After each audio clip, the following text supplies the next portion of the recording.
주신 말씀 고린도전서 8장입니다.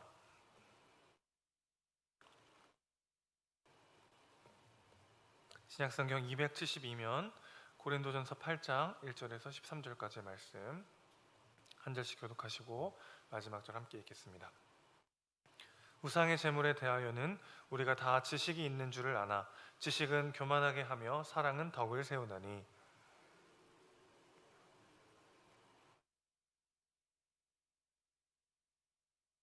또 누구든지 하나님을 사랑하면 그 사람은 하나님도 알아주시느니라. 그러므로 우상의 제물을 먹는 일에 대하여는 우리가 우상은 세상에 아무것도 아니며 또한 하나님은 한 분밖에 없는 줄 아노라. 비록 하늘에나 땅에나 신이라 불리는 자가 있어 많은 신과 많은 주가 있으나 그러나 우리에게는 한 하나님 곧 아버지가 계시니 만물이 그에게서 났고 우리도 그를 위하여 있고 또한 한 주 예수 그리스도께서 계시니 만물이 그로 말미암고 우리도 그로 말미암아 있느니라. 그러나 이 지식은 모든 사람에게 있는 것은 아니므로 어떤 이들은 지금까지 우상에 대한 습관이 있어 우상의 제물을 알고 먹는 고로 그들의 양심이 약하여지고 더러워지느니라. 음식은 우리를 하나님 앞에 내세우지 못하나니 우리가 먹지 않는다고 해서 더 못 사는 것도 아니요 먹는다고 해서 더 잘 사는 것도 아니니라. 그런즉 너희의 자유가 믿음이 약한 자들에게 걸려 넘어지게 하는 것이 되지 않도록 조심하라.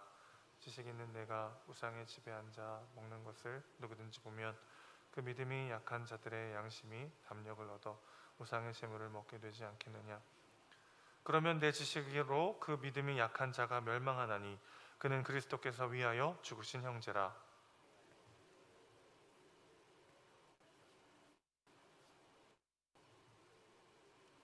함께 읽습니다. 그러므로 만일 음식이 내 형제를 실족하게 한다면 나는 영원히 고기를 먹지 아니하여 내 형제를 실족하지 않게 하리라. 아멘.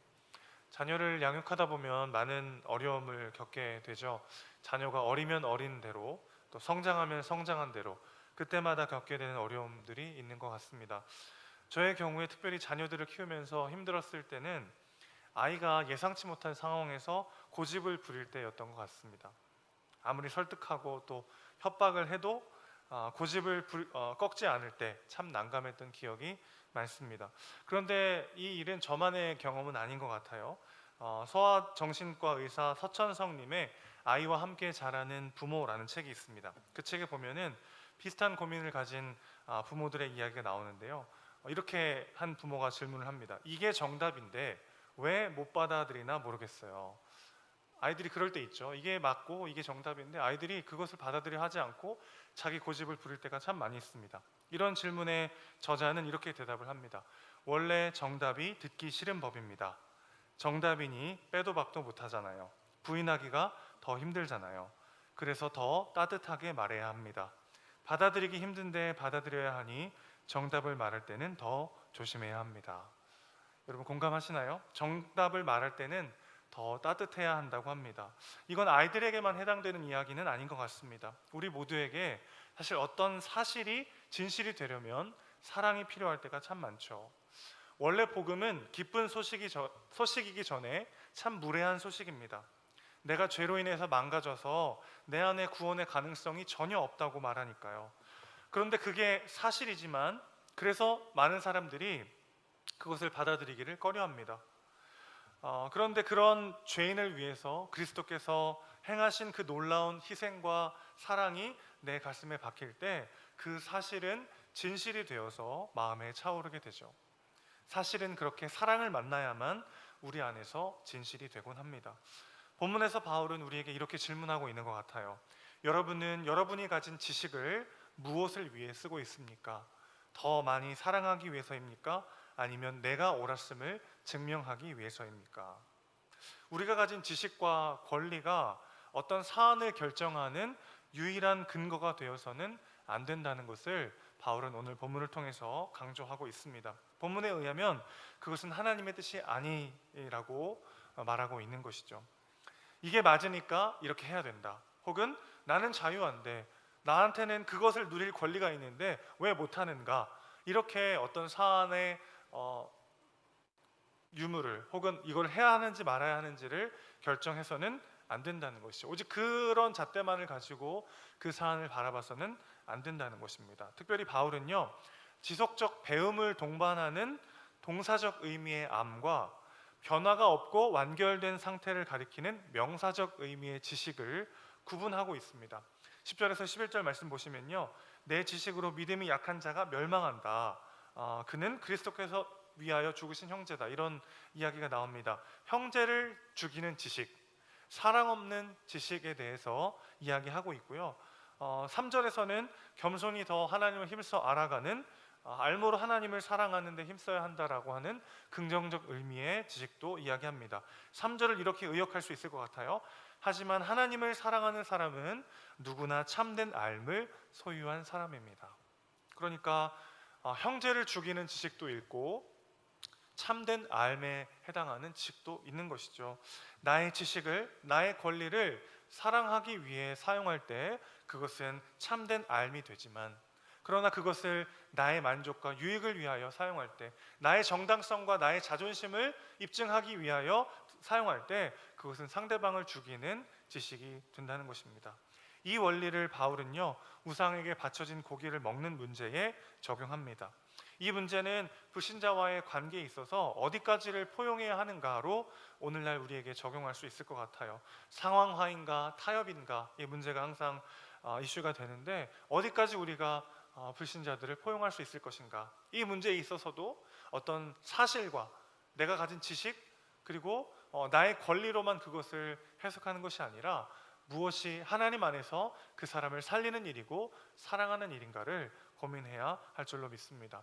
우상에게 드려졌던 고기를 먹는 문제가 고린도 교회 안에 불거지게 되었어요. 당시에 이 이방 신전은요, 시장에서 판매되는 육류의 주된 공급원이었습니다. 워낙 신전에서 행해지는 제사가 많았기 때문에 그때 사용된 고기가 시중으로 유통되어 판매되었던 거죠. 당시 고린도 사회에서 이 신전이라고 하는 곳은 속칭 육류 도매상의 역할을 했던 기능을 가지고 있었습니다. 따라서 고린도에서 고기를 사는데 신전에서 온 고기를 피하는 것은 굉장히 어려운 일이었죠. 그렇기 때문에 성도들 중에는 이런 생각을 가진 사람들도 있었을 것입니다. 우리 고린도에서는 영향력 있는 사람들이나 정치 관료들이 자기 친구들이나 사업 파트너들을 종종 신전에서 열리는 만찬에 초대합니다.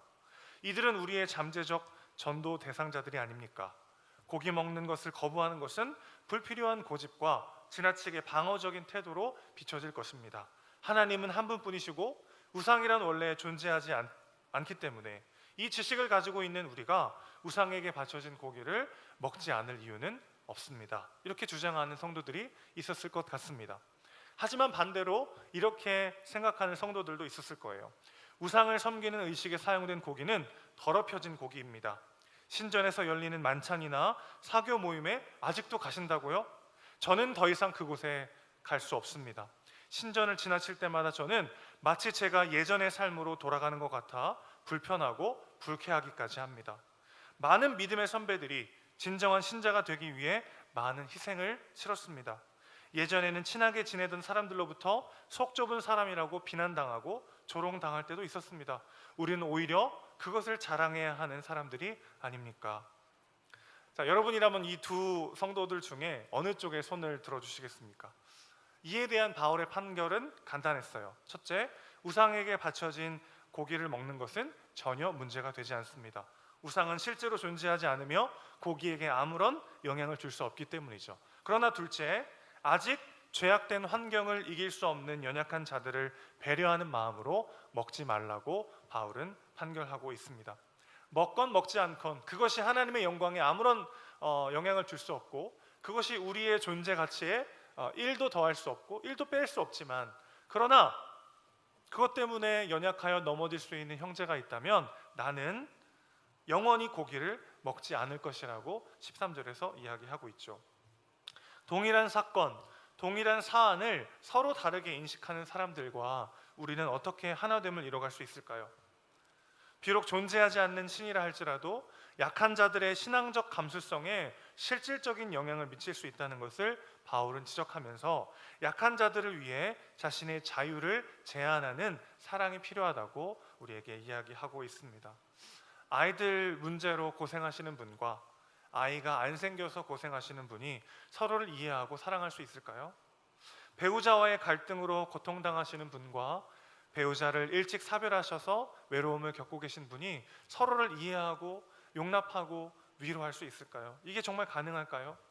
위로받고 싶은 마음으로 고민을 털어놓았다가 그 정도는 아무것도 아니야, 나는 이런 일도 있었어 라는 말을 들을 때 우리는 참 외로움을 느끼게 됩니다. 참 지식으로 자라날 필요가 있습니다. 이것이 무슨 말일까요? 만물이 하나님으로 말미암고 하나님이 이 모든 것을 주관하고 계시다는 것을 우리가 경험할 때 나와 좀 다르고 내 생각과 내 지식과 내 경험과는 맞지 않는다 할지라도 우리는 그 사람을 이해하고 용납하고 사랑하는 일에 더 집중해야 된다는 것을 깨닫게 되는 것이죠. 바울은 우상에게 바쳐진 고기를 먹는 것이 아무런 영향을 미칠 수 없다라는 것을 이야기하고, 그러나 형제를 실족하게 한다면 그것을 먹지 않겠다라는 두 가지 이야기를 합니다. 후자에 조금 더 바울의 강조점이 있는 것 같아요. 우리는 바른 지식이지만 불완전한 지식이 될 수 있음을 기억하면서 사랑으로 그 지식을 채워가야 함을 기억해야 될 줄로 믿습니다. 왜 그렇습니까? 우리의 연약함과 부족함을 위하여 하나님께서 친히 자신의 몸을 찢으심으로 그 사랑을 완성하시고 우리를 용납하셨기 때문이죠.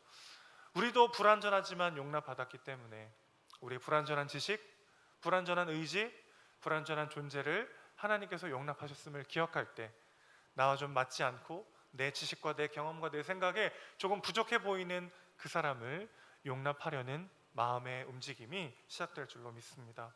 그 하나님의 사랑을 기억하면서 나의 지식, 나의 경험, 나의 권리를 사랑으로 해석해내는, 그렇게 옆 사람을 사랑하고 그 사람을 살리는 일에 우리의 오늘 하루의 목적과 초점을 두는 우리 모두가 되시기를 주님의 이름으로 축원합니다. 아멘. 기도하겠습니다.